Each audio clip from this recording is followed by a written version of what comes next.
आज की कहानी है दोस्तों कुएं की पानी की। एक किसान बहुत परेशान था। उसे अपने खेतों को सींचने के लिए पानी की ज़रूरत थी। इसीलिए वह कई दिनों से अपनी ज़मीन के आसपास किसी कुएं की तलाश कर रहा था। उसी तलाश में वह घूम ही रहा था कि अचानक उसे एक कुआं दिखा। यह कुआं उसके खेतों से बहुत नज़दीक था, इसीलिए किसान बहुत खुश हुआ। उसने सोचा कि अब उसकी परेशानी खत्म हो गई। यह सोचकर वह खुशी खुशी घर चला गया। अगले दिन जब वह पानी लेने कुएं पर पहुंचा, जैसे ही उसने कुएं के नज़दीक रखी बाल्टी कुएं में डाली, वहां एक आदमी आ धमका।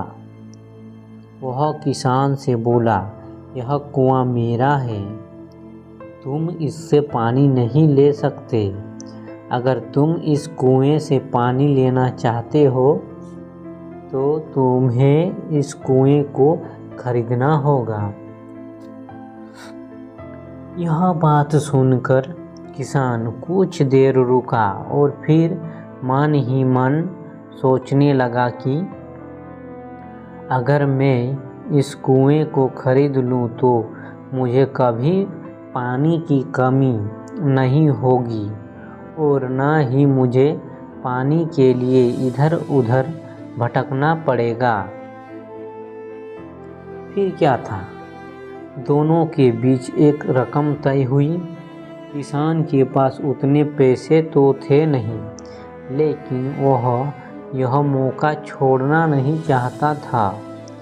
इसीलिए किसान ने उस आदमी को अगले दिन वो रकम देने का वादा किया और घर की ओर चल दिया। किसान के लिए कुआं खरीदने का यह अच्छा मौका था, इसलिए वह इस काम में जरा भी देर नहीं करना चाहता था। घर पहुंचते ही उसने अपने करीबों और दोस्तों से इस बारे में बात की और कुएं के लिए तय हुए रकम का इंतजाम करने लगा। थोड़ी भागदौड़ और कोशिश के बाद आखिरकार उसने वह रकम जमा कर ली। अब वह पूरी तरह से निश्चित हो चुका था कि उसे कुआं खरीदने से कोई नहीं रोक सकता। जमा हुए पैसे को लेकर वह फिर घर चल दिया।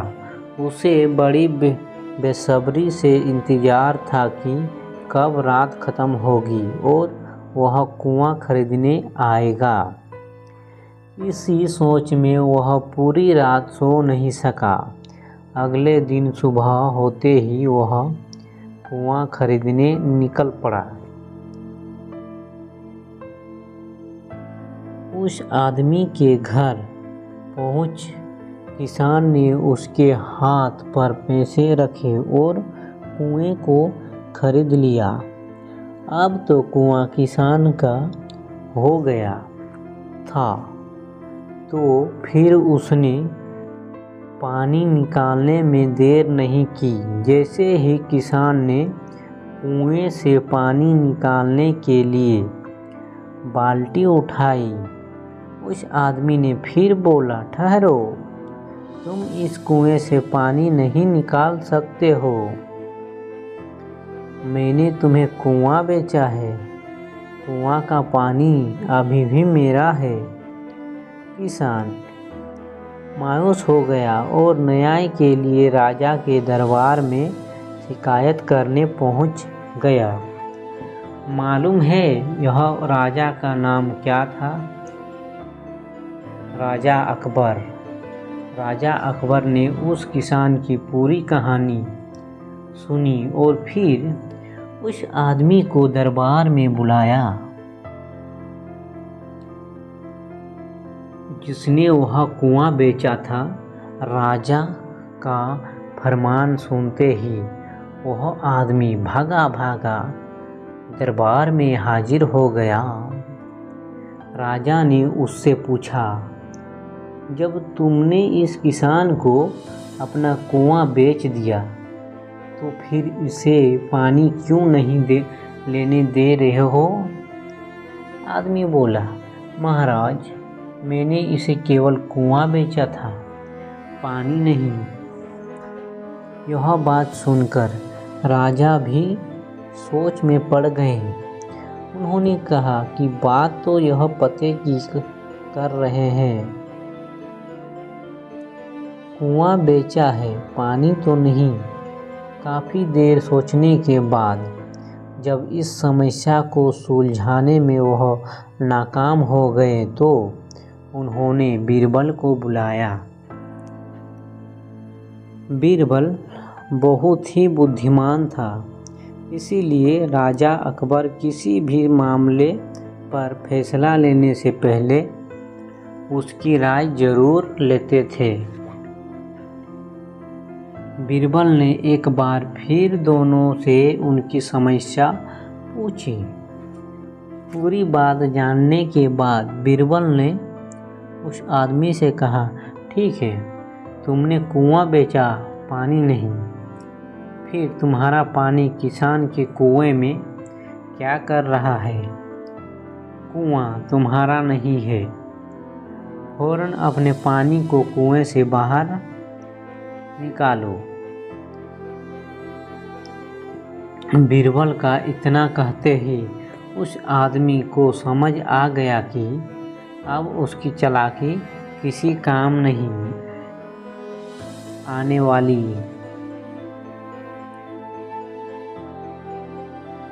उसने राजा से फौरन माफ़ी मांगी और माना कि कुएं के साथ उसके पानी पर भी किसान का पूरा अधिकार है।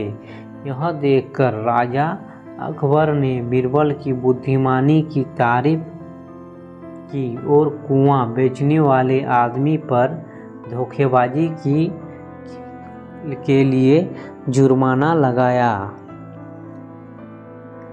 तो दोस्तों, इस कहानी से हमें क्या सीख मिलता है? किसान और कुएं की कहानी से पता चलता है कि अपने आप को दूसरे से अधिक चालाक नहीं समझना चाहिए। साथ ही धोखा देने की आदत से भी दूर रहना चाहिए, क्योंकि कोई ऐसा भी हो सकता है जो आपसे भी अधिक बुद्धि का इस्तेमाल करना जानता हो। ऐसे में आपका धोखा पकड़ा जाएगा और आपको अपने किए का भुगतान करना होगा, जैसे इस कहानी के अंत में कुआं बेचने वाले आदमी को करना पड़ा।